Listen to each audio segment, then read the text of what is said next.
जय हिंद दोस्तों, आज हम लोग पुनः उपस्थित हुए हैं अपने सेशन को आगे बढ़ाने के लिए। तो आप लोग को बता दे कि आप लोग बड़े धूमधाम के साथ और बड़े श्रद्धा के साथ आप लोग मां सरस्वती का जो कि आज विसर्जन आप लोग कर रहे होंगे।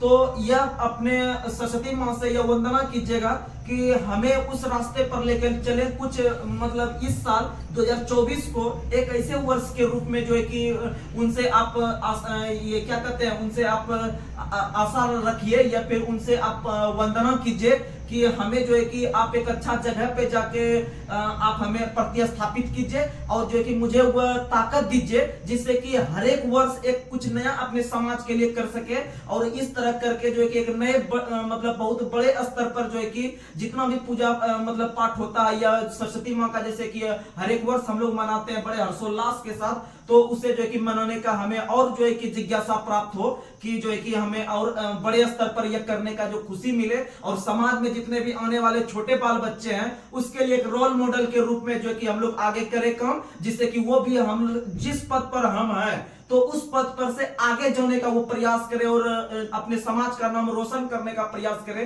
और आप सही दिशा में तैयारी कीजिए। अगर आप सही दिशा में तैयारी कर रहे हैं और अपने आप को इतना आप पढ़ाई में आप विश्वास के साथ अगर पढ़ रहे हैं तो आपका सिलेक्शन कोई नहीं रोक सकता है। देखिएगा, जब आपका तैयारी कर रहे होते हैं या फिर जब आप तैयारी कर रहे होते हैं तो आपको लगता नहीं होगा कि मेरा आगे क्या होगा, नहीं होगा, बहुत सारा नेगेटिव थॉट माइंड में आता होगा, लेकिन कोई बड़ी बात नहीं है। जो एग्जाम निकालता है ना, कोई बड़ी बात नहीं है। कोई कहीं से बाहर से पढ़ के नहीं आया हुआ है कि और या कोई मतलब वो मंगल ग्रह पर से नहीं आया हुआ है कि वो एग्जाम निकाल लिया हमसे नहीं होगा, नहीं, वैसा कोई बड़ी बात नहीं है।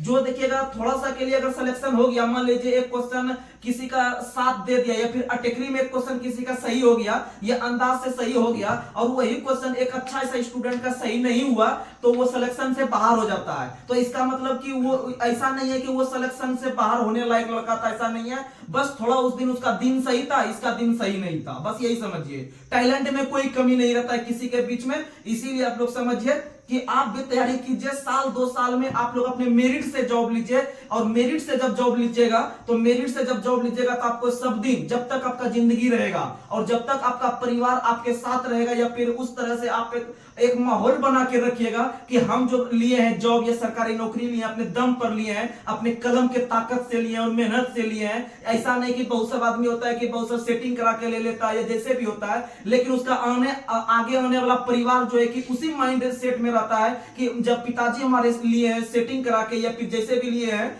तो वो उसी तरह का माइंडसेट अपने बच्चा को भी उसी तरह का शिक्षा देगा। क्योंकि अगर आप एक सच्चा इंसान है और आप सच्चा दिल से मेहनत कीजिएगा और आप अपने मेरिट से अपने कलम के ताकत पर जब आप जॉब लीजिएगा तो आप आगे होने वाला जो पीढ़ी रहेगा आपका, उस पीढ़ी को भी आप उसी तरह का शिक्षा दीजिएगा और उसी तरह से वो भी आगे बढ़कर आपका नाम रोशन करेगा और आपके लिए जो है कि आगे बहुत कुछ करेगा। तो जैसे देखिएगा, अगर आप एक पढ़ा लिखा इंसान के घर से हैं या पढ़े लिखे आपके पिताजी होंगे या फिर नहीं भी होंगे तो समझिएगा कि बहुत सारा डीएनए पे भी काम करता है। अगर आप पढ़ लिख के अच्छा सा आदमी बन जाते हैं तो आगे आने वाला जो आपका बाल बच्चा रहेगा वो आप ही के डीएनए के तरह जो है कि वो माइंडसेट काम करेगा और उसके आप जो है कि सही दिशा में ले जाने में आपको सहूलियत प्राप्त होगा। इसीलिए आप लोग पॉजिटिव वे में रहिए। समाज में 99% आदमी आपको नेगेटिव करेगा। जो भी आपका रिलेटिव का है यह नहीं कहते हैं हम, लेकिन आप लोग समझने का प्रयास कीजिएगा जो हकीकत है। जो आपका रिलेटिव में रहेगा वही सबसे अधिक नेगेटिव आपको करेगा, ये समझ लीजिए। भले आपके मुंह पे बोलेगा पॉजिटिव लेकिन वो नेगेटिव उसके मन में रहता है। इसीलिए किसी से कोई लेना देना नहीं है। आप अपने माता पिताजी और जो अपना पर्सनल परिवार है आप सिर्फ उसे लेकर चलिए और देखिएगा जब आपका सिलेक्शन हो जाएगा तो वही जो आपका रिलेटिव या जो आपका जो बुराई करता है आपके मतलब पीठ पीछे, तो समझिए वही आपके आगे आएगा और आपको सपोर्ट करेगा। तो इसीलिए आप लोग उतना ज्यादा टेंशन नहीं लीजिए। बस आप और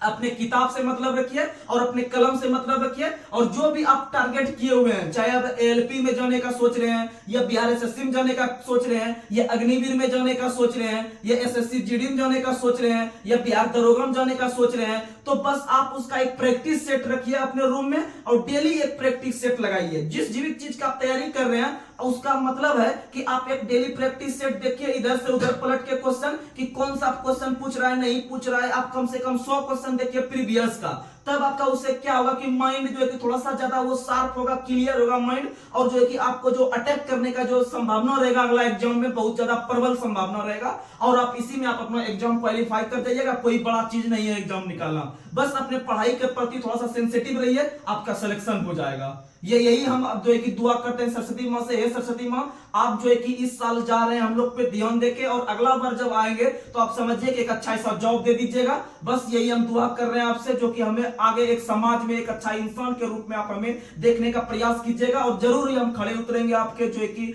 आपके छत्र छाया में। तो आप लोग जो है कि इस तरह से मेहनत कीजिए कि आगे आपका हर साल जो गुजरेगा, देखिए एक बार आप जॉब ले लीजिए अच्छा ऐसा, तो हर बार जो भी आपका पूजा पाठ आएगा या जो भी आपको सम्मान मिलेगा समाज में, ये जिंदगी भर चलते रहेगा, समझ लीजिए। तो आप बस एक साल मेहनत कीजिए आराम से, आपका हर बार जो है कि आपको उसी खुशी से और उसी नजरिया के लिए आपका इंसान जो है कि आपके सामने प्रस्तुत होगा। तो चलिए बिना कोई देरी किए हुए हम शुरू करते हैं। तो आज का पहला सवाल आप लोग स्टैटिक जीके से बताइएगा। पहला सवाल आप लोग बताइए, विद्युत धारा के चुंबकीय प्रभाव का खोज किसने किया है? ओरेस्टेड। तो याद रखिएगा विद्युत धारा के चुंबक प्रभाव का खोज किया है ओरेस्टेड ने। उसी तरह से एक क्वेश्चन आता है विद्युत चुंबक प्रेरण। विद्युत चुंबक प्रेरण जो कि आपका ट्रांसफार्मर जो काम करता है वह विद्युत चुंबक प्रेरण पर काम करता है। तो विद्युत चुंबक प्रेरण का खोज किया है माइकल फैराडे ने। विद्युत चुंबक प्रेरण का खोज किया माइकल फैराडे। और याद रखिएगा विद्युत धारा के चुंबक प्रभाव का खोज किया है ओरेस्टेड ने। विद्युत धारा के चुंबक प्रभाव का खोज ओरेस्टेड ने। वहीं पर अगर हम बात करते हैं कि प्रकाश का कणिका सिद्धांत किसने दिया है, तो प्रकाश का कणिका सिद्धांत न्यूटन ने दिया है। प्रकाश का कणिका सिद्धांत न्यूटन ने, वहीं प्रकाश का तरंग सिद्धांत हाइगन्स ने। वहीं प्रकाश का तरंग सिद्धांत हाइगन्स ने। याद रखने की कोशिश कीजिएगा। अगर आपसे पूछे कि रमन प्रभाव का खोज किसने किया है, तो सीवी रमन ने। रमन प्रभाव का खोज 1928 में सीवी रमन ने। और याद रखिएगा रमन प्रभाव प्रकाश के प्रकीर्णन पर आधारित है, प्रकाश के प्रकीर्णन। और याद रखिएगा टिंडल प्रभाव भी प्रकाश के प्रकीर्णन पर, टिंडल प्रभाव भी प्रकाश के प्रकीर्णन पर। अच्छा, तारा जो टिमटिमाता है, तारा जो टिमटिमाता है वो प्रकाश के अपवर्तन, प्रकाश के अपवर्तन। तारों का टिमटिमाना प्रकाश के अपवर्तन। लेकिन अगर पूछेगा कि सूर्य का लाल रंग दिखाई देना, प्रकीर्णन। सूर्य का लाल रंग प्रकीर्णन। तो याद रखिएगा जब भी कलर का चर्चा करेगा तो प्रकीर्णन मारेंगे। क्या मारेंगे? प्रकीर्णन। याद रखने की कोशिश कीजिएगा। अगला क्वेश्चन आप लोग को बताना है, आलू एक प्रकार का किसका रूपांतरण है? तना का। किसका रूपांतरण है? तना का। अब बात करते हैं आलू।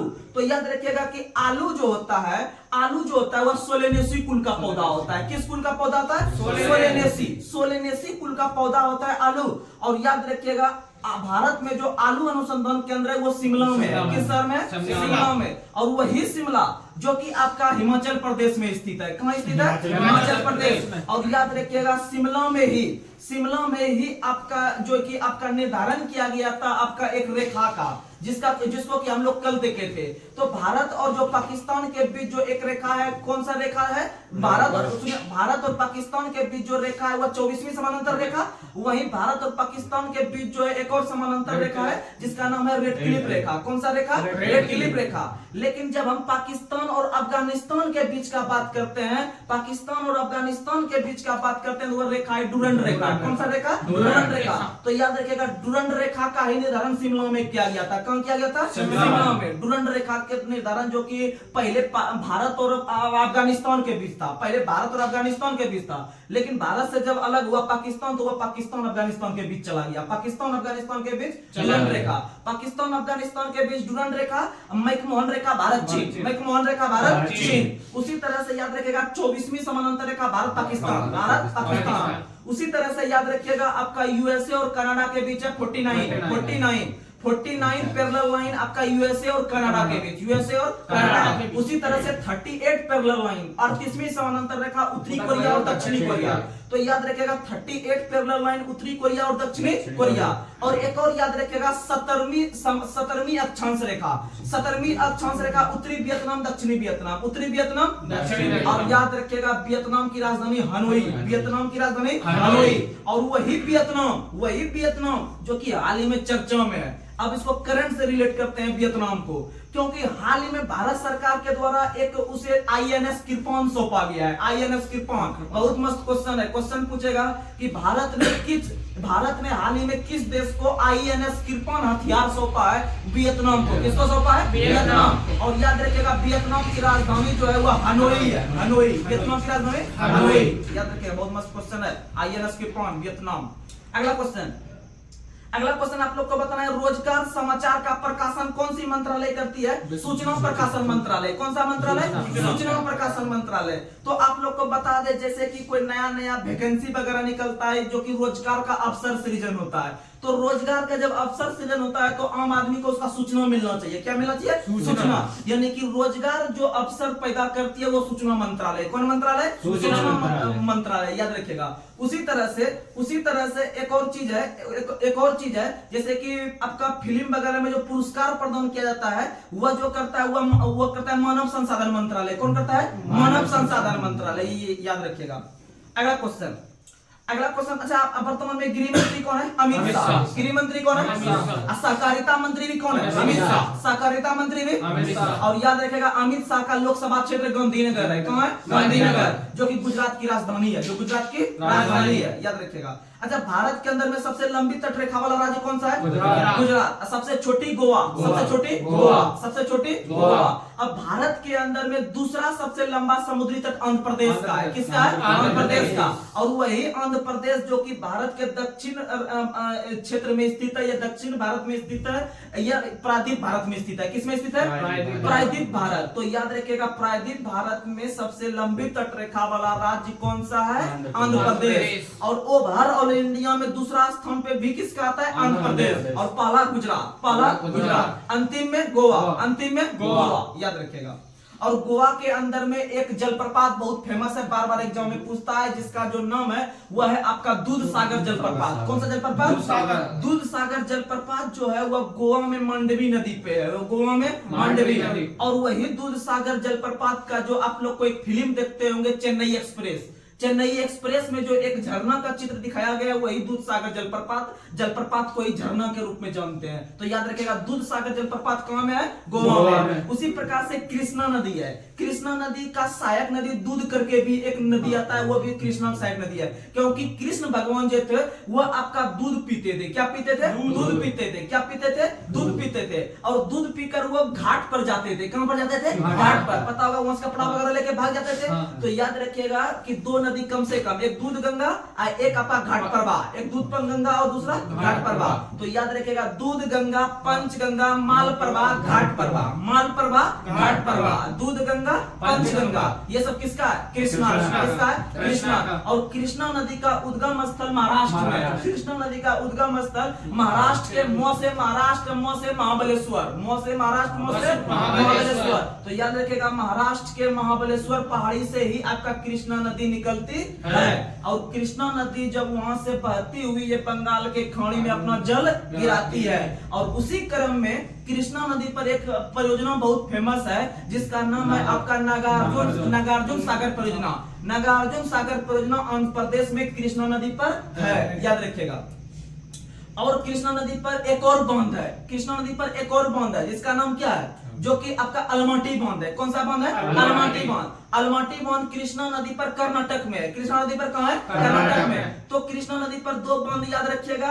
एक सबसे पहला आंध्र प्रदेश के अंदर में नागार्जुन सागर परियोजना, दूसरा याद रखिएगा कि कर्नाटक में जो है वो अलमाटी बांध। कौन सा बांध है? अलमाटी बांध। और उसी तरह से एक और बांध है कावेरी नदी पर जो फेमस है, इसका नाम है मैटूर बांध। क्या नाम है? मैटूर। तो याद रखिएगा मैटूर बांध कावेरी नदी पे तमिलनाडु में है। कहां में है? तमिलनाडु में। याद रखिएगा। और वही कावेरी नदी जिसका उद्गम स्थल कर्नाटक के ब्रह्मगिरी पहाड़ी है। कर्नाटक के ब्रह्मगिरी पहाड़ी। देखिएगा कावेरी के लास्ट में रो आ रहा है, और जहां से वो निकल रही है जौन पहाड़ी से ना, उस पहाड़ी के लास्ट में भी रो है। यानी ब्रह्मगिरी रो आया, कावेरी रो आया। समझ में आ गया? कृष्णा जो निकलती है महाराष्ट्र के महाबलेश्वर से। याद रखिएगा। अगला क्वेश्चन। और वो गोदावरी नदी जो निकलती है नासिक से। कहां से निकलती है? नासिक भी महाराष्ट्र में है। याद रखिएगा। अगला क्वेश्चन।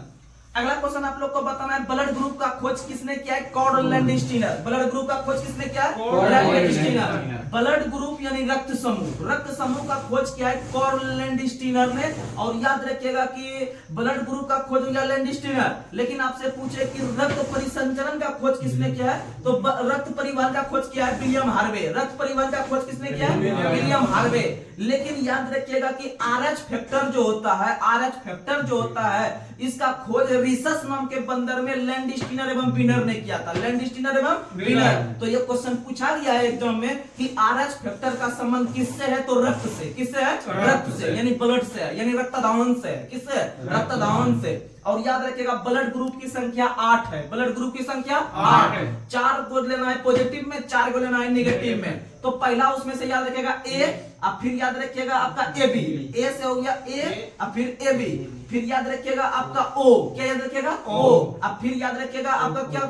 ओ। देखिएगा ए बी, ए बी, फिर ओ, अब उसके बाद फिर क्या लेंगे? बी। क्या लेंगे? बी। तो ये 4 ग्रुप हो गया पॉजिटिव में, वहीं इसको 4 को कर दीजिए नेगेटिव में, तो ये 4 4 कितना हो गया? 8। और ये ब्लड ग्रुप का जो खोज किया है वो लैंडस्टीनर ने। किसने किया? लैंडस्टीनर ने। और रक्त परिवहन का खोज किया विलियम हार्वे ने। और रक्त परिवहन का खोज विलियम हार्वे ने 1928 में किया था। कब किया था? 1928 में। वहीं आपका जो इसका खोज किया गया था लैंडस्टीनर के द्वारा ब्लड ग्रुप का 1900 में। कब किया गया था? 1900 में, याद रखिएगा। और आरएच फैक्टर का खोज रिसस नाम के बंदर में 1940 में, 1940 में, और रिसस नाम के बंदर में। और याद रखिएगा आरएच फैक्टर का संबंध किससे है? रक्त से। किससे है? रक्त से, याद रखिएगा। और रक्त सर्वदाता रक्त समूह जो कहलाता है, सर्वदाता जो कहलाता है वो ओ नेगेटिव कहलाता है। क्या कहलाता है? O negative. ओ नेगेटिव, याद रखिएगा ओ नेगेटिव। अगर ओ आया है ऑप्शन में तो सही है, ना तो ओ नेगेटिव पे पहले फोकस करेंगे। ओ नेगेटिव तो नहीं है। अगर आ जाएगा ओ पॉजिटिव, ओ नेगेटिव, क्योंकि ओ वाला ग्रुप 2 होता है, पॉजिटिव में, नेगेटिव में, तो दोनों दान हो सकता है, दोनों दान हो सकता है। लेकिन दोनों में से बेस्ट है, दोनों में से सबसे अच्छा है ओ नेगेटिव। कौन सा है? ओ नेगेटिव, याद रखिएगा सबसे अच्छा है ओ नेगेटिव। इसीलिए अस्पताल सब में अगर कोई भी व्यक्ति दुर्घटना होकर जल्दीबाजी में पहुंचता है, उसको सख्त जरूरत है कि 10 मिनट में ब्लड चढ़ाना जरूरी है, तभी उसका जान बच सकता है। तो याद रखिएगा डॉक्टर ने उसका सबसे पहले चेक करने में रहेगा कि कौन ब्लड ग्रुप है, तब उसको चढ़ाएंगे। तो तब तक में वो तो मौत हो जाएगा उसका, तब तो फिर दिक्कत हो जाएगा। लेकिन डॉक्टर को चाहिए कि अगर उसको सख्त जरूरत है उस मरीज को ब्लड की, तो वो आंख कान मूंद के चुपचाप ब्लड ग्रुप ओ माइनस निकालेगा। कौन निकालेगा? O minus. और शर्ट से उसको चढ़ाना चालू कर देगा, तब उसका जान बच जाएगा। क्योंकि ओ नेगेटिव सर्वदाता है, किसी को भी दे सकता है, किसी को भी दे सकता है। उसी तरह से हाँ ओ नेगेटिव ब्लड ग्रुप किसी को भी चढ़ सकता है। ठीक है, उसका जान बच जाएगा आराम से, कोई दिक्कत नहीं है। इन्हें कि डॉक्टर उसको मिल होने लगे क्या है, नया कौन सा है, आधा घंटा जांच करने में लग जाता है, बस हो गया, कहानी खत्म। तो याद रखने का कोशिश कीजिएगा, सर्वदाता हो गया ओ नेगेटिव, ओ नेगेटिव। और याद रखिएगा सर्वग्राही है एबी, सर्वग्राही है एबी, सर्वग्राही है एबी। अगला क्वेश्चन आप लोग को बताना है, राज्य का उच्चतम विधि अधिकारी कौन होता है? राज्य का उच्चतम विधि अधिकारी कौन होता है? महाधिवक्ता। कौन होता है? महाधिवक्ता, जिसे एडवोकेट जनरल कहते हैं। इसे क्या कहते हैं? Advocate general. अब हम थोड़ा सा आपके पास थोड़ा सा बात करने के लिए थोड़ा सा जो है कि आप लोग समझने का प्रयास कीजिएगा, तभी एग्जाम में क्वेश्चन बन पाएगा। देखिएगा, सबसे पहले पूरे भारत में हम बात करते हैं, फिर राज्य लेवल पे बात करेंगे। पूरे भारत में भारत सरकार का केस लड़ने के लिए एक व्यक्ति का गठन किया गया है हमारे संविधान के द्वारा। जैसे आपके बीच और मेरे बीच अगर लड़ाई होता है तो आप भी वकील चुनते हैं केस लड़ने के लिए, हम भी वकील चुनते हैं केस लड़ने के लिए। लेकिन यहाँ पर भारत सरकार पे भी केस होता है। मान लीजिए जैसे कि अभी केस किया है भारत सरकार पे, अगर सरकार जीत जाएगा तो ये जमीन सरकार का हो जाएगा, अगर सरकार नहीं जीत पाएगा तो ये आम आदमी का हो जाएगा। इसका मतलब सरकार को भी केस लड़ता है आम आदमी से। तो इसका मतलब आप समझ सकते हैं कि भारत सरकार खुद जो है कि वो नहीं जाता है कोर्ट में लड़ने के लिए, भारत सरकार भी आदमी को भेजता है सरकार अपने तरफ से लड़ने के लिए। तो याद रखिएगा भारत सरकार का जो सरकारी वकील होता है वह कहलाता है महान्यायवादी। क्या कहलाता है? महान्यायवादी। और महान्यायवादी का इंग्लिश जो होता है, महान्यायवादी का इंग्लिश होता है अटॉर्नी जनरल। क्या होता है? Attorney general. तो याद रखिएगा वो जो महान्यायवादी है वो सरकार का सरकारी वकील होता है। और इस महान्यायवादी का जो व्याख्या है वह भारतीय संविधान के अनुच्छेद 76 में, अनुच्छेद 76 में। तो 1000 बार क्वेश्चन पूछा गया है कि भारत सरकार का सरकारी वकील कौन होता है? बोलिएगा महान्यायवादी। क्या होता है? महान्यायवादी।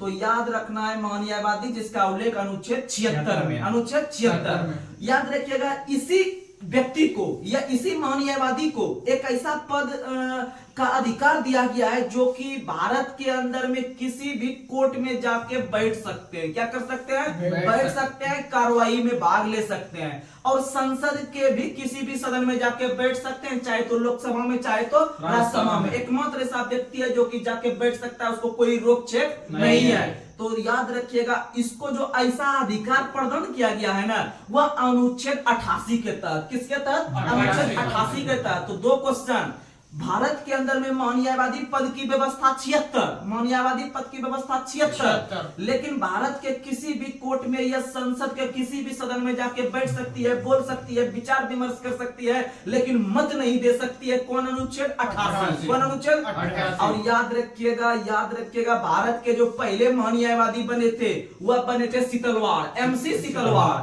सीतलवाड़। याद रखिएगा भारत के पहले महान्यायवादी एमसी सीतलवाड़।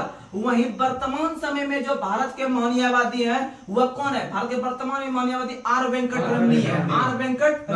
आर वेंकट रमनी वर्तमान में है। ये हो गया हमारा केंद्र का चीज, यानी भारत सरकार का चीज। वहीं इसी आधार पे भारत में वर्तमान में कुल 28 राज्य हैं और 28 राज्य का जो मुख्यमंत्री होता है, जैसे वो हम प्रधानमंत्री का देख रहे थे, भारत सरकार का देख रहे थे, वहीं हम राज्य सरकार को देखते हैं। तो राज्य सरकार के स्तर पर राज्य सरकार का केस लड़ने के लिए भी एक व्यक्ति उसी तरह से बना है, जिसको कि हम लोग कहते हैं महाधिवक्ता। क्या कहते हैं? महाधिवक्ता। देखिएगा केंद्र में महान्यायवादी बोल रहे थे और राज्य लेवल पे महाधिवक्ता बोल रहे हैं। राज्य लेवल पे और राज्य लेवल पे जो महाधिवक्ता बोलते हैं उसको हम लोग इंग्लिश में कहते हैं एडवोकेट जनरल। तो याद रखिएगा कि भारत के अंदर में प्रत्येक राज्य में जो एक महाधिवक्ता होगा, इसका उल्लेख अनुच्छेद 165 में 165। देखिएगा वहां हम निकाल रहे थे किसके तहत? 76 के तहत। किसके तहत? 76 के तहत, यानी 76 के तहत पद को सृजन कर रहे थे। वहीं हम राज्य लेवल पे जो पद का सृजन कर रहे हैं वो कर रहे हैं अनुच्छेद 165 के तहत। किसके तहत कर रहे हैं? 165। और याद रखिएगा कि राज्य सरकार का सरकारी वकील कौन होता है? महाधिवक्ता। कौन होता है? महाधिवक्ता। और याद रखिएगा महान्यायवादी बनने के लिए, अब हम फिर केंद्र पे आपको लेके चलते हैं। महान्यायवादी बनने के लिए जो योग्यता होनी चाहिए वही योग्यता होनी चाहिए जो भारत के अंदर में सुप्रीम कोर्ट के न्यायाधीश बनने के लिए योग्यता होनी चाहिए। जो भारत के सुप्रीम कोर्ट के न्यायाधीश बनने के लिए, जो वर्तमान समय में जो भारत में सुप्रीम कोर्ट है दिल्ली के अंदर में, उसमें कुल 34 न्यायाधीश है, 33 अन्य न्यायाधीश और एक मुख्य न्यायाधीश।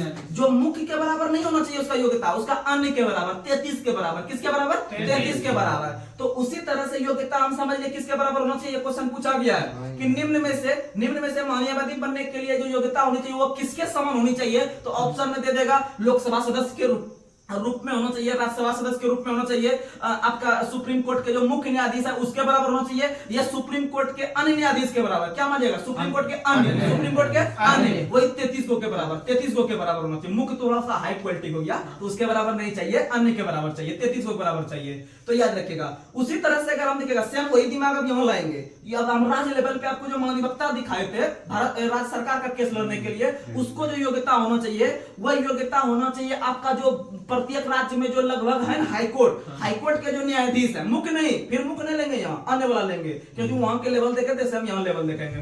तो हाईकोर्ट के न्यायाधीश के बराबर होना चाहिए महाधिवक्ता बनने के लिए आयु।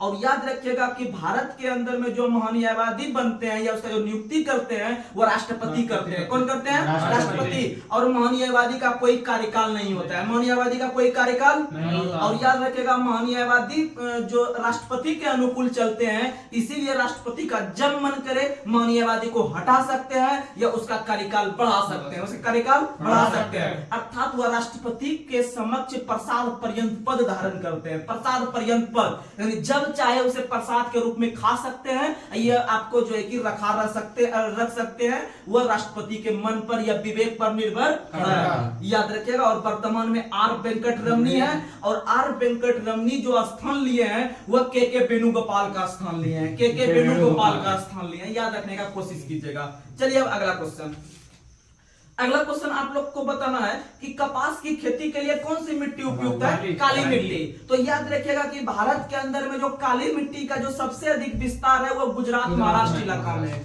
गुजरात महाराष्ट्र इलाका में आपका काली मिट्टी सबसे अधिक है। इसका मतलब जहां पर काली मिट्टी अधिक है तो वहां पर सबसे अधिक जो पैदावार होती है वो कपास की होती है। किसकी होती है? कपास। और याद रखिएगा कपास बीज से प्राप्त होता है, कपास बीज से, कपास बीज से। और याद रखिएगा सफेद सोना के नाम से भी कपास को जानते हैं, सफेद सोना के नाम से कपास। लेकिन लेकिन लेकिन गोल्डन फाइबर के नाम से जूट को, golden fibre jute, golden fibre jute. तो याद रखिएगा गोल्डन फाइबर जूट, लेकिन सफेद सोना कपास, सफेद सोना कपास, याद रखिएगा। अगर हम बात करते हैं कपास का, तो कपास का सबसे अधिक उत्पादन भी अब कौन सी राज्य करेगी? गुजरात। कौन करेगी? गुजरात। कपास का उत्पादन सबसे अधिक गुजरात, क्योंकि वहां पर सबसे अधिक काली मिट्टी है, इसीलिए काली कपासी या रेगुड़ मिट्टी, काली कपासी या रेगुड़ मिट्टी जो है कि आपका कपास के उत्पादन के लिए प्रसिद्ध है। वहीं भारत के अंदर में अगर हम इसका बात करें जलोढ़ मिट्टी का, किसका बात करें? तो याद रखिएगा भारत में सबसे अधिक उपजाऊ मिट्टी जलोढ़ मिट्टी है, सबसे अधिक उपजाऊ मिट्टी जलोढ़ मिट्टी। और जलोढ़ मिट्टी का भारत में सबसे अधिक विस्तार पाया जाता है। लगभग 100% भूमि में 46% जो हिस्सा है वह जलोढ़ मिट्टी का है। किसका है? जलोढ़ मिट्टी का, अर्थात एलुवियल सॉइल, एलुवियल सॉइल। तो याद रखिएगा कि भारत के अंदर में सबसे अधिक मिट्टी कौन सी है? जलोढ़। कौन सी है? जलोढ़।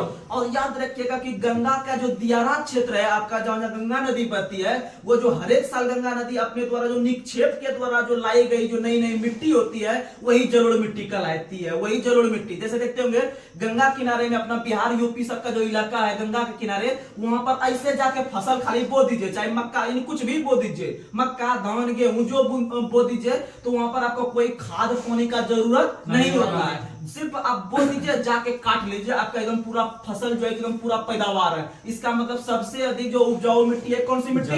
जलोढ़ मिट्टी। कौन सी मिट्टी? जलोढ़। और जलोढ़ मिट्टी का विस्तार सबसे अधिक जो है वो आपका गंगा दियारा क्षेत्र में, गंगा दियारा क्षेत्र में बिहार यूपी इलाका में, याद रखिएगा। और याद रखिएगा जलोढ़ मिट्टी का विस्तार कितना परसेंट पर? 46। कितना परसेंट पर? 46% पर। अगर हम बात करते हैं जलोढ़ मिट्टी का, तो याद रखिएगा कि भारत के वैज्ञानिकों के द्वारा जलोढ़ मिट्टी को 2 भागों में बांटा गया है। कितना भागों में? 2 भाग में। मान लीजिए कि हर एक साल जो बार बार पानी आती है उसके तहत मिट्टी वगैरह बहुत एकदम पूरा दूसरे जगह से लाके उसको फिर पूरा एकदम पटक देता है साइड में, और उसी में फसल बोता है, जो अच्छा फसल हो जाता है। तो इसका मतलब है कि एक साल से जो मान लिया पिछले से साल का जो मिट्टी होगा तो वह थोड़ा कम उर्वरता हो जाएगा एक साल उसमें रोकते रोकते, लेकिन जो फिर एक बार नया लाएगा तो उसे नई जलोढ़ मिट्टी कहेंगे, और जो पहले एक साल से उसको पुरानी जलोढ़ मिट्टी कहेंगे। क्या कहेंगे? पुरानी जलोढ़ मिट्टी। तो याद रखिएगा जलोढ़ मिट्टी कितना बार? 2 बार, एक नई एक पुरानी, एक नई एक पुरानी। तो नई जलोढ़ मिट्टी को जो कहते हैं, नई जलोढ़ मिट्टी को कहते हैं खादड़। क्या कहते हैं? खादड़। नई जलोढ़ मिट्टी को, सॉरी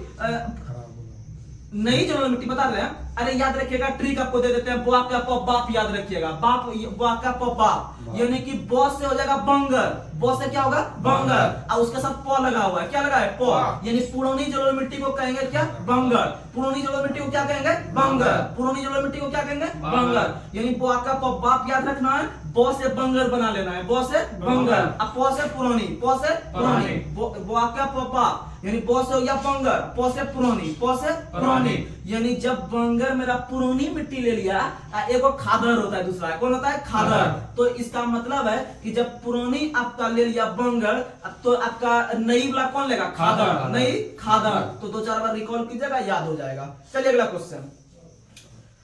और याद रखिएगा कि भारत में जो चाय की खेती होती है, चाय की जो खेती होती है सबसे अधिक असम में होती है। क्यों में होती है? और याद रखिएगा चाय की खेती के लिए सबसे उपयुक्त मिट्टी है लेटेराइट, सबसे उपयुक्त मिट्टी है लेटेराइट। और याद रखिएगा चाय को हरा सोना कहते हैं, चाय को हरा सोना, चाय को हरा सोना। और चाय में जो आपका प्रोटीन पाया जाता है, चाय में जो आपका प्रोटीन पाया जाता है वह थीन पाया जाता है, थीन। चाय में थीन, कॉफी में कैफीन। तो याद रखिएगा क से कॉफी, क से कैफीन। और जब क से कॉफी, क से कैफीन हो गया तो चाय में थीन, चाय में थीन। और याद रखिएगा विश्व चाय दिवस प्रत्येक वर्ष 15 दिसंबर को, विश्व चाय दिवस प्रत्येक वर्ष 15 दिसंबर को। और याद रखिएगा कि भारत में प्रत्येक वर्ष जो आपका कॉफी दिवस मनाते हैं 1 अक्टूबर को, कॉफी दिवस 1 अक्टूबर, कॉफी दिवस 1 अक्टूबर। और एक इसके साथ एक और आपको दिवस रिकॉल करवा देते हैं, आराम से याद हो जाएगा। देखिएगा आजकल का जो बूढ़ा पुराना आदमी रहता है, जो वृद्धजन लोग होते हैं, तो वो आजकल चाय नहीं पीते, आजकल वो स्टैंडर्ड हो गए, वो कॉफी पीना पसंद कर रहे हैं। क्या पीना पसंद कर रहे हैं? कॉफी। यानी कि कॉफी दिवस और वृद्धजन दिवस, कॉफी दिवस और वृद्धजन दिवस दोनों एक ही दिन, दोनों एक ही दिन, 1 अक्टूबर। अक्टूबर का जैसे महीना घुसा, पहले दिन जो है कि वृद्धजन आएंगे, कॉफी का पैक मारना शुरू। तो याद रखिएगा वृद्धजन दिवस और कॉफी दिवस 1 अक्टूबर, वृद्धजन दिवस और कॉफी दिवस 1 अक्टूबर। जब वृद्धजन लोग कॉफी पीना जब शुरू कर दिए तो चाय का मार्केट गिर गया। चाय का मार्केट क्या हो गया? इसको चाय को दिसंबर महीना में धकेल दिया। चाय को कौन महीना में? दिसंबर। कि जाओ लास्ट महीना में जिसको पीना होगा पीना चाय। तो इसका मतलब वृद्धजन आजकल क्या पी रहे हैं? कॉफी। क्या पी रहे हैं? कॉफी। अक्टूबर के पहले दिन। हाँ, तो याद रखना है कि अक्टूबर के पहले दिन यानी 1 अक्टूबर को। अगला क्वेश्चन आप लोग को बताना है, विक्रम संवत और शक संवत में कितने वर्ष का अंतर है? 136 वर्ष। 136। तो याद रखिएगा, आप लोग को बता देते हैं, आप लोग को पता होगा कि विक्रम संवत का जो शुरुआत हुआ है 58 ईसा पूर्व में। विक्रम संवत का शुरुआत हुआ है 58 ईसा पूर्व में। वहीं शक संवत का शुरुआत हुआ है 78 ईस्वी में। 78 ईस्वी में देखिएगा, 78 ईस्वी एगो है, एगो 58 ईसा पूर्व है। यानी एगो घटने वाला है, एगो आगे बढ़ने वाला है। तो दोनों को इन की जोड़ दीजिएगा, मतलब दोनों का अंतर ले लीजिएगा। अंतर में इन की 78 और 58 में घटा लीजिएगा। 78 58 घटाइएगा तो 20 से आ जाएगा। लेकिन नहीं, एगो माइनस में गया है, एगो प्लस में गया है, तो दोनों का डिफरेंट कितना आ जाएगा? तो दोनों का डिफरेंट दोनों को जोड़ना होगा। यानी 58 और 78 को जोड़ेंगे तो 136 के लमसम पूर जाएगा, आपका आंसर पूर जाएगा। तो याद रखिएगा, दोनों को जोड़ेंगे, दोनों को जोड़ेंगे। जैसे कहता है कि किसी राम की आयु 5 वर्ष पहले, एगो कहता है 5 वर्ष बाद, तो दोनों को जोड़ेंगे तो उसका जो है कि आपका एज आ जाएगा। तो एगो माइनस एगो प्लस जोड़ के याद रखना है। अगला क्वेश्चन बताना है, अकबरनामा के लेखक कौन है? अकबरनामा के लेखक अबुल फजल। कौन है? अबुल फजल। अकबरनामा के लेखक अबुल फजल। और याद रखेगा, उसी तरह से एक और जो है कि व्यक्ति थे जिसका नाम था शाहजहां। शाहजहां के नाम पर पुस्तक का नाम है शाहजहांनामा। शाहजहांनामा के लेखक है इनायत खान। शाहजहांनामा के लेखक है इनायत खान। और बाबरनामा ने बाबरनामा का जो रचना किया था खुद अपने के द्वारा किया था, अपने द्वारा आत्मकथा लिखा गया था। तो याद रखिएगा कि बाबरनामा का रचना बाबर ने किया था, और बाबर ने जो किया था वो तुर्की भाषा में। किस भाषा में? तुर्की भाषा में। और आगे चलकर अब्दुल रहीम खान खाना के द्वारा उसका फारसी भाषा में अनुवाद किया गया। किस भाषा में? फारसी भाषा में अनुवाद किया गया। याद रखिएगा, तुजुके बाबरी नाम से, तुजुके बाबरी नाम से याद रखिएगा। अगला क्वेश्चन आप लोग को बताना है, अंतरिक्ष यात्रियों को बाह्य आकाश कैसा दिखाई पड़ता है? काला। कैसा दिखाई? काला। और काला रंग जो होता है वह सबसे अधिक अवशोषक होता है। काला रंग जो होता है सबसे अधिक अवशोषक होता है। याद रखने की कोशिश कीजिएगा। और याद रखिएगा, पृथ्वी का रंग नीला। पृथ्वी का रंग नीला, क्योंकि आप लोग को पता होगा कि पृथ्वी का रंग जो नीला दिखाई पड़ता है वह जल अधिक होने के कारण। जल अधिक, क्योंकि पूरे पृथ्वी पर 71% जो है जल है। 71% जल है, यानी कि आपका लगभग 3/3 हिस्सा जो है वह जल से ढका हुआ है। इसीलिए पृथ्वी को ऊपर से देखने में नीला दिखता है। कैसा दिखता है? नीला। और आसमान बाहर से अंतरिक्ष यात्रियों को देखने पर कैसा लगता है? काला। कैसा दिखता है? काला, क्योंकि वहां पर आपका जो है कि ऑक्सीजन का अभाव है। जब अंतरिक्ष में जाइएगा तो वहां पर आदमी जो है कि जो जाते हैं अंतरिक्ष यात्री, वो ये नाक में जो है कि आपका ऑक्सीजन और हीलियम का सिलेंडर लेके जाते हैं। वो वहां पर जाके खोज करते हैं, यानी वहां पर ऑक्सीजन का अभाव है। इसीलिए जहां पर ऑक्सीजन का अभाव है वहां का जो रंग दिखेगा वो काला रंग दिखता है। अगला क्वेश्चन, और याद रखेगा कि अंतरिक्ष में जो जाने वाले पहले व्यक्ति बने थे पूरे विश्व में, वो बने थे आपके कौन? अंतरिक्ष में जाने वाले पहले व्यक्ति यूरी गागरिन बने थे। कौन बने थे? Yuri Gagarin. अंतरिक्ष में जाने वाले पहले व्यक्ति यूरी गागरिन बने थे, जो 1961 में बोस्टॉक फर्स्ट से गए थे। बोस्टॉक फर्स्ट। वहीं अगर हम बात करते हैं इसके 2 वर्ष के बाद 1963 में विश्व की पहली महिला बनती है वेलेंटिना तेरेस्कोवा। वेलेंटिना तेरेस्कोवा बोस्टॉक 6 से। तो याद रखिएगा, बोस्टॉक फर्स्ट से पुरुष को भेज रहे हैं 1961 में भेज रहे हैं, और जा रहे हैं यूरी गागरिन। इसका जब पुरुष चल गया 61 में, आपका 1961 में बोस्टॉक फर्स्ट से, तो बोला अब महिला को भेजिए। तो महिला को भेजने में उसको सफरने में 2 साल लग गया। कितना साल? 2 साल। यानी 61 से में 2 जोड़ेंगे 63 में, तो 63 में पहली महिला जाती है, बोस्टॉक से ही जाती है, लेकिन बोस्टॉक 6 से। बोस्टॉक 6 याद रखिएगा, 1963 में बोस्टॉक 6 से जाती है वेलेंटिना तेरेस्कोवा। लेकिन याद रखिएगा कि ये दोनों अंतरिक्ष में गए। कहां गए? लेकिन विश्व का पहला व्यक्ति नील आर्मस्ट्रांग बनते हैं। विश्व के पहले व्यक्ति नील आर्मस्ट्रांग बनते हैं, जो सन 1969 में, 1969 1969 में आपके जो नील आर्मस्ट्रांग बने थे वो अमेरिका के व्यक्ति थे जो अपोलो 11 से गए थे, लेकिन चंद्रमा पे गए थे। कहां गए थे? चंद्रमा पे। उसी तरह से अगर हम देखें कि अंतरिक्ष में जाने वाले पहले भारतीय कौन बने हैं, तो बने हैं राकेश शर्मा। कौन बने हैं? राकेश शर्मा। और राकेश शर्मा 1984 में गए थे। कब गए थे? 1984 में। और याद रखिएगा राकेश शर्मा को हम लोग उन्हें प्रसिद्धि प्राप्त करने के लिए या उन्हें यादगार बनाने के लिए स्क्वाड्रन लीडर के नाम से, स्क्वाड्रन लीडर के नाम से जानते हैं। और याद रखिएगा कि अंतरिक्ष में जाने वाले जो पहली महिला जो भारत के जो बनी थी कल्पना चावला। क्या बनी थी? कल्पना चावला। और याद रखिएगा कल्पना चावला का निधन 1-2-3 को हुआ, यानी 1 तारीख 2 महीना 2003। याद रखने का कोशिश कीजिएगा। और कल्पना चावला का संबंध करनाल हरियाणा से, और वही करनाल जहां पर राष्ट्रीय डेयरी अनुसंधान संस्थान है, राष्ट्रीय डेयरी अनुसंधान संस्थान, लेकिन राष्ट्रीय डेयरी विकास बोर्ड आनंद, गुजरात। और ऑपरेशन फ्लड का संबंध भी किससे? दूध उत्पादन। ऑपरेशन फ्लड का संबंध दूध उत्पादन से है, जिसका स्थापना 1970 में। और याद रखिएगा कि भारत के अंदर ही नहीं पूरे विश्व में जो दूध क्रांति के जो जनक कहते हैं, ये श्वेत क्रांति के जो जनक कहते हैं, वह किसे कहते हैं? वर्गीज कुरियन को जानते हैं। याद रखिएगा श्वेत क्रांति का जनक वर्गीज कुरियन। और भारत में हरित क्रांति का जनक जो कहलाते हैं वह स्वामीनाथन। याद रखिएगा हाल ही में भारत रत्न से जो सम्मानित किया गया है डॉक्टर एम एस स्वामीनाथन को, तो याद रखिएगा यह एक चर्चा का विषय बन गया है, यह एक राजनीतिक मुद्दा भी बन गया है। तो उसमें ज्यादा नहीं पढ़ना है। जैसे अभी आप लोग को पता हो कि दिल्ली पर चढ़ाई क्या हुआ है, भारत के बहुत सारे किसान ने एमएसपी का मांग कर रहा है, आपका न्यूनतम समर्थन मूल्य का मांग कर रहा है, जिसे कहते हैं मिनिमम सपोर्ट प्राइस। जैसे आप लोग खेत में फसल लगाते होंगे, आपको उस फसल को लगाने में 5000 रुपया का टोटल खर्च आया, यानी आपको शुरुआत से लेकर उसे फल काटने तक में या फसल काटने तक में 5000 रुपया खर्च आया। तो कम से कम किसान को यह होना चाहिए, हमको अब 10,000 रुपया उसका इनकम होना चाहिए, यानी उसका डबल होना चाहिए कम से कम। तो वो क्या करता है कि देखते होंगे बहुत सारा उसका वो लो कर देता है, उसका न्यूनतम समर्थन मूल्य इतना लो कर देता है कि बेचारा को 5000 रुपया भी नहीं मिल पाता है। बताइए किसान आत्महत्या करने पे जो है कि तुलेगा कि नहीं तुलेगा। तो इसका मतलब है कि न्यूनतम समर्थन मूल्य को और बढ़ाना चाहिए और उतना सा रखना चाहिए जिससे कि किसानों को भी थोड़ा सा डेवलप करने का मौका मिले, क्योंकि भारत एक कृषि प्रधान देश है। तो भारत सरकार को भी यह होना चाहिए कि अभी हाल ही में जो आपको किसान को जो आगे बढ़ा चढ़ाकर हिस्सा मतलब सब चीज में आपको किसान को आगे बढ़ाने का काम किए थे चौधरी चरण सिंह का नाम आप लोग सुने होंगे, जो उत्तर प्रदेश के मुख्यमंत्री रहे थे और उत्तर प्रदेश से संबंध रखते हैं और वहां से बढ़कर वो भारत के प्रधानमंत्री बने थे, भारत के प्रधानमंत्री।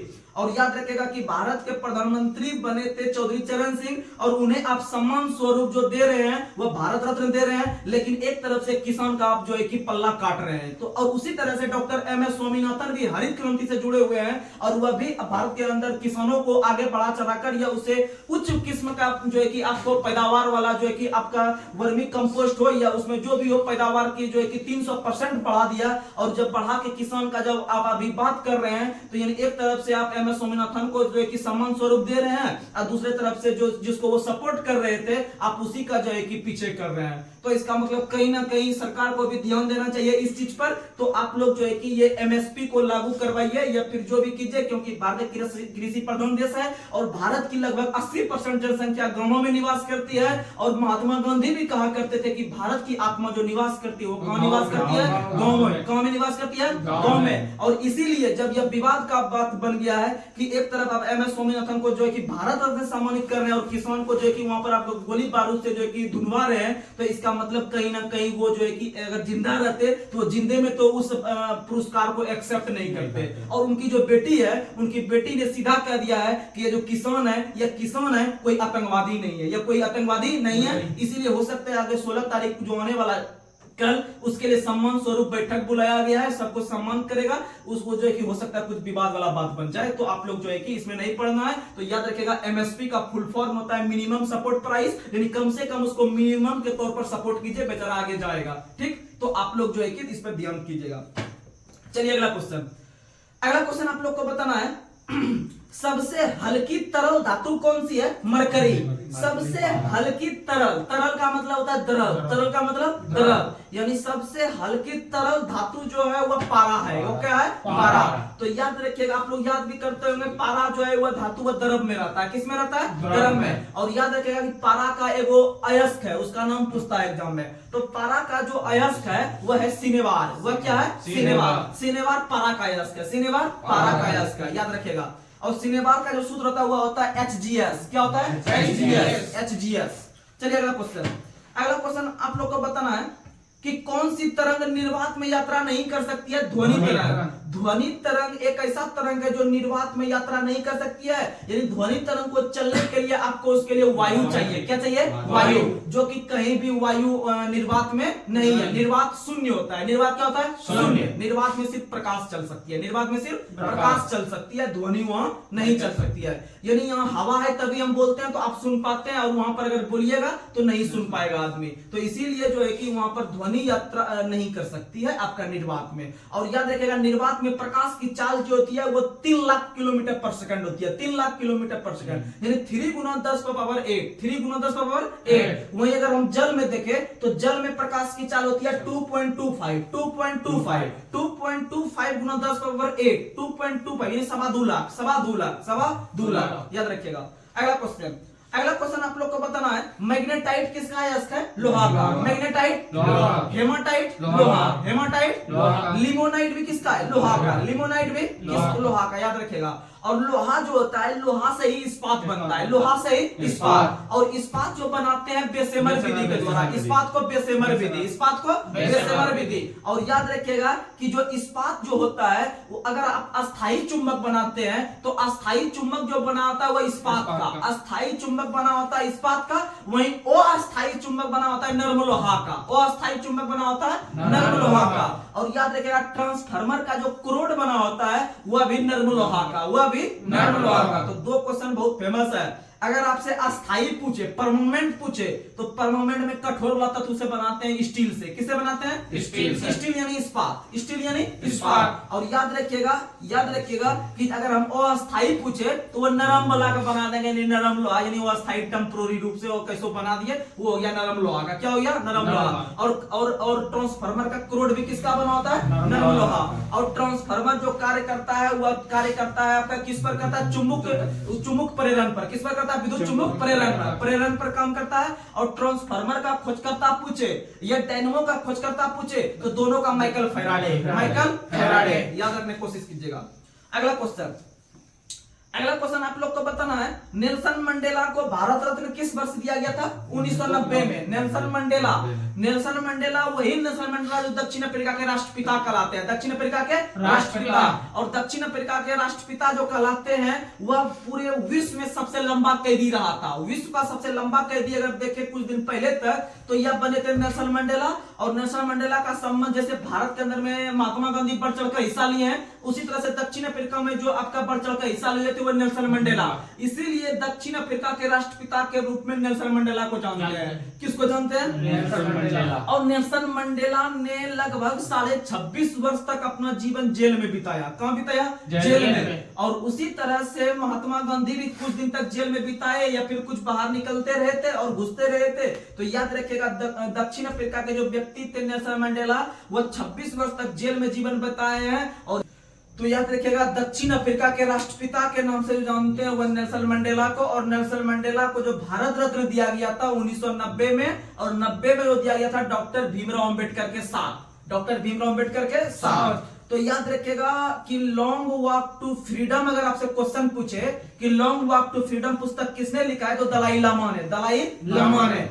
लामा ने, जो कि आपका बौद्ध धर्म के बहुत बड़े गुरु हैं भी। तो याद रखिएगा, लॉन्ग वॉक टू फ्रीडम पूछे दलाई लामा। लेकिन अगर आपसे पूछे स्ट्रगल इज माई लाइफ पुस्तक के लेखक तो वो हैं आपके नेल्सन मंडेला। क्योंकि वो उन्होंने अपने जीवन में बहुत स्ट्रगल किए हैं। अगर आपसे पूछे इंडियन स्ट्रगल पुस्तक के लेखक सुभाष चंद्र बोस। क्योंकि भारत में बहुत स्ट्रगल के रूप में सुभाष चंद्र बोस ने काम किए थे। और याद रखिएगा, सुभाष चंद्र बोस का जन्म 23 जनवरी 1897 को कटक में 1897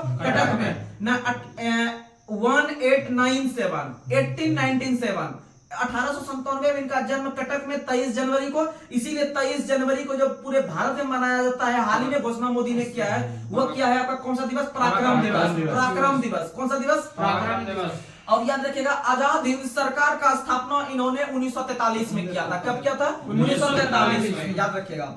और अगला क्वेश्चन आप लोग को बताना है, अगला क्वेश्चन आप लोग को बताना है कि प्रोटॉन का खोज किसने किया है? गोल्डस्टीन। प्रोटॉन का खोज गोल्डस्टीन। प से प्रोटॉन, इस पे प से प्लस चार्ज, प से प्लस चार्ज। और neutron neutral, neutron neutral, neutron neutral. और न्यूट्रॉन का जो खोज किया था वो किसने किया था? चैडविक। किसने किया था? चैडविक। और इलेक्ट्रॉन का खोज जे थॉमसन। इलेक्ट्रॉन का खोज जे थॉमसन। और याद रखिएगा इलेक्ट्रॉन का जो एंटी कण जो होता है वो होता है पॉजिट्रॉन। क्या होता है? पॉजिट्रॉन। इलेक्ट्रॉन का एंटी कण या इलेक्ट्रॉन का प्रतिकण होता है पॉजिट्रॉन। और पॉजिट्रॉन का खोज किया था एंडरसन ने। पॉजिट्रॉन का खोज किसने किया था? एंडरसन ने। याद रखिएगा एंडरसन ने। उसी तरह से एक होता है फोटोन, एक होता है फोटोन। सभी प्रकाश चुंबक तरंगे जो बनी होती है वो फोटोन की बनी होती है। किसकी बनी होती है? फोटोन। और फोटोन का जो खोज किया था आइंस्टीन ने। फोटोन का खोज आइंस्टीन ने किया था। और फोटोन पर आवेश 0, फोटोन पर आवेश 0, फोटोन पर आवेश 0। और सभी प्रकार के प्रकाश तरंगे किसकी बनी होती है? फोटोन की। किसकी बनी होती है? और फोटोन का खोज आइंस्टीन ने। फोटोन का खोज आइंस्टीन ने, याद रखिएगा। और पाई मेसोन का खोज युकावा। पाई मेसोन का खोज युकावा। पाई मेसोन का खोज युकावा। और न्यूट्रिनो का खोज पौली। न्यूट्रिनो का खोज पौली। न्यूट्रिनो का खोज पौली। न्यूट्रिनो का खोज पौली। लेकिन न्यूट्रॉन पूछेगा तो न्यूट्रॉन चैडविक। Neutron Chadwick. अगला क्वेश्चन, अगला क्वेश्चन आप लोग को बताना है।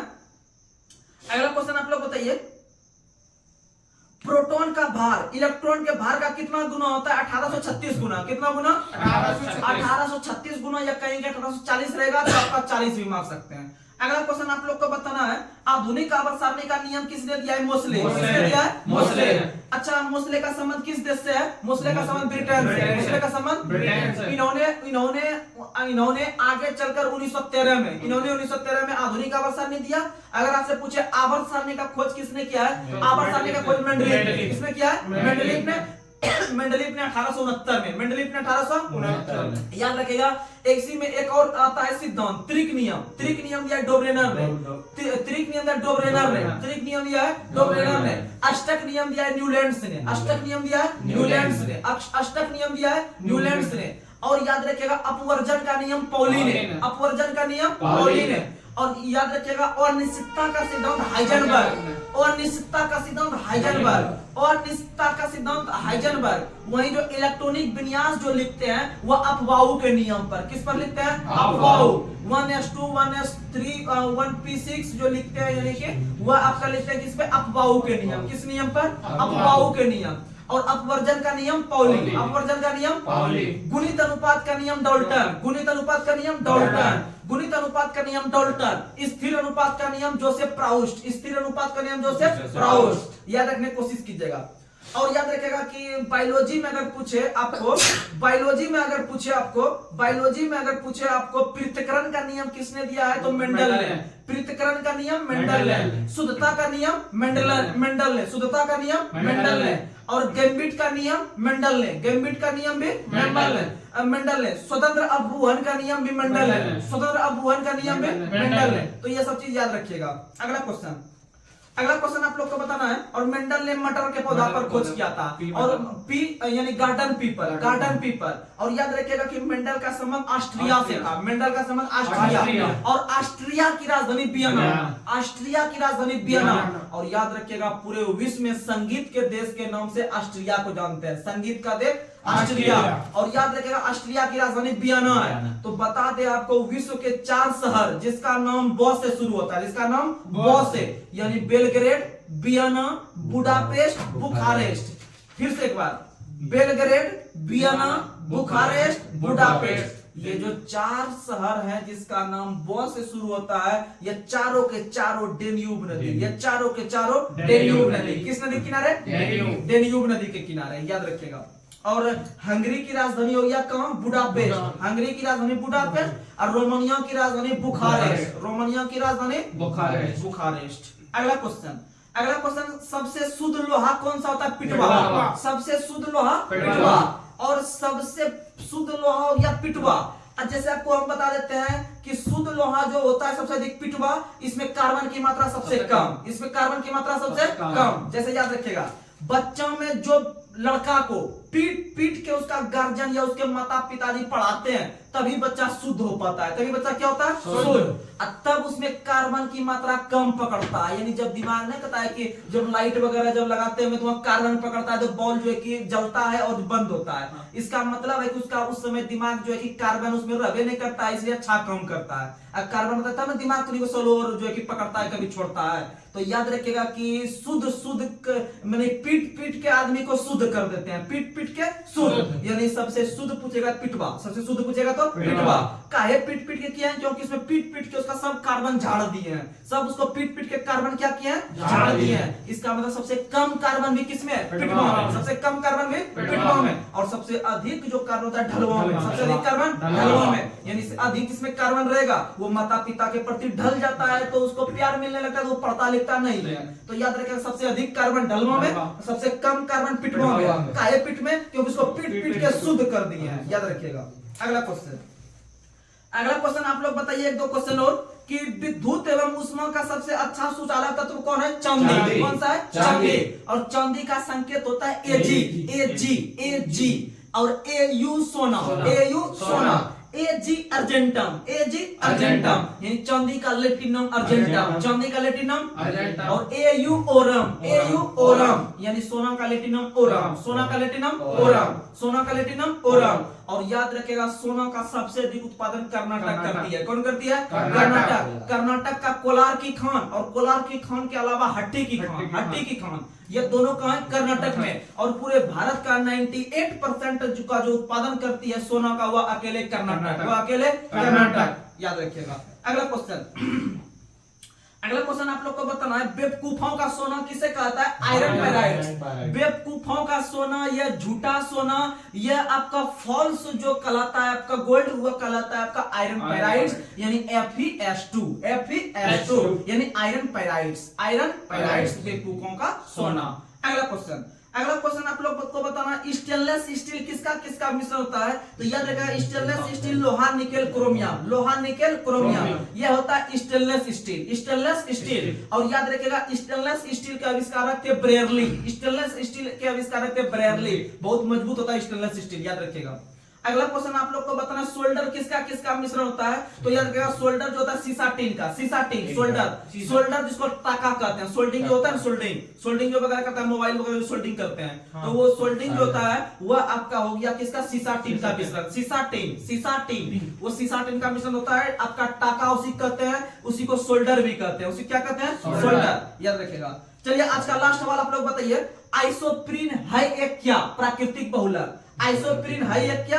प्राकृतिक बहुलक, जो कि रबड़ का प्रकार है, जो कि रबड़ का प्रकार। तो क्वेश्चन पूछा गया है, प्राकृतिक रबड़ का उदाहरण कौन है? तो आइसोप्रीन। कौन सा है? आइसोप्रीन। बहुत फेमस क्वेश्चन आता है। तो चलिए आप लोग आज का जवाब दीजिएगा कमेंट में। आप लोग से क्वेश्चन पूछ रहे हैं, आप लोग ध्यान से जो है कि इसका जवाब दीजिएगा। और बहुत सारे विद्यार्थी और बहुत सारे जो छात्र हैं वो कमेंट बॉक्स में कमेंट का आंसर देते हैं, तो जो है कि बहुत खुशी मिलती है हमें। तो आप लोग इसी तरह से हमारा पूरा वीडियो देखिए, और गारंटी के साथ आपको बहुत बेनिफिट होने वाला है। बस ज्यादा नहीं, 1 से 2 महीना आप लगातार बने रहिए। अगर आपके अंदर अपने आप में अगर चेंजिंग नहीं नजर आएगा तो फिर आप भूलिएगा। और यह बता दे आपको कि आप इस पर लगातार बने रहिए। आपके एग्जाम के लिए आपको सोचना नहीं है, आप पॉजिटिव वे में रहकर प्लीज आप अधिक से अधिक 1 से 2 महीना आप देखिए, उसके बाद आपको अपने आप एहसास होगा। तो आइए आज का आप लोग लास्ट सवाल का आप लोग जवाब दीजिएगा, रसायनों का राजा किसे कहा जाता है?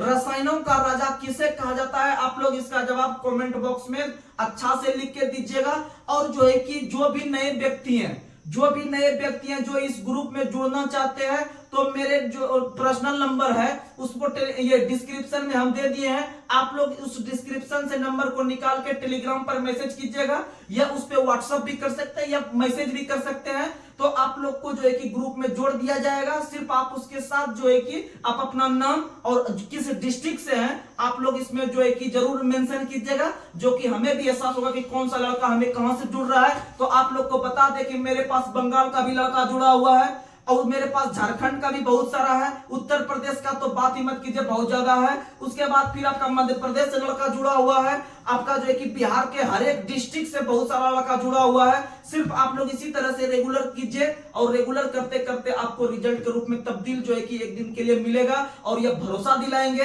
कि यह चैनल बहुत आगे आप सबों के प्यार से ही पहुंचाना है। और जो है कि आगे इसके लिए जो है कि जितना भी मेहनत करना पड़ेगा आपको कोई भी एग्जाम में रिजल्ट दिलाने के लिए, उसके लिए हम हमेशा तत्पर रहेंगे। अगर जिस भी विद्यार्थी का नंबर कम आ रहा होगा एग्जाम में, तो आपको कैसे मेहनत करना है, नहीं करना है, या कौन सा एग्जाम का तैयारी कर रहे हैं, आप प्लीज हमसे संपर्क कर सकते हैं। आपको हम बताएंगे कैसे पढ़िए, नहीं पढ़िए और आपका नंबर कैसे बढ़ेगा। तो इस पे भी हम जो है कि क्लास में बात करेंगे और उसमें वीडियो एक बार लेके आएंगे कि अगर आपका नंबर कम आ रहा है तो क्यों कम आ रहा है। तो इससे क्या होगा कि आप 2-4 कम से कम लड़का लिख के भेजिए कौन का प्रॉब्लम आ रहा है, नंबर नहीं उठ रहा है, कौन सा पोर्शन आपका जो है कि थोड़ा सा दिक्कत कर रहा है। तो उस पर हम लोग बात करने का प्रयास करेंगे, जिससे कि हमें भी बहुत खुशी मिलेगी कि हम भी किसी को अपना एक्सपीरियंस जो है कि जो भी हमको अभी तक एक्सपीरियंस प्राप्त हुआ है वो हमें शेयर करने का मौका मिल रहा है। तो इसीलिए आप लोग जो है कि सच्चे दिल से मेहनत कीजिए, सिलेक्शन आपका कोई नहीं रोक सकता है, बस आपके कलम में दम रहना चाहिए। तो चलिए आज तक हम यहीं तक स्थगित करते हैं आज के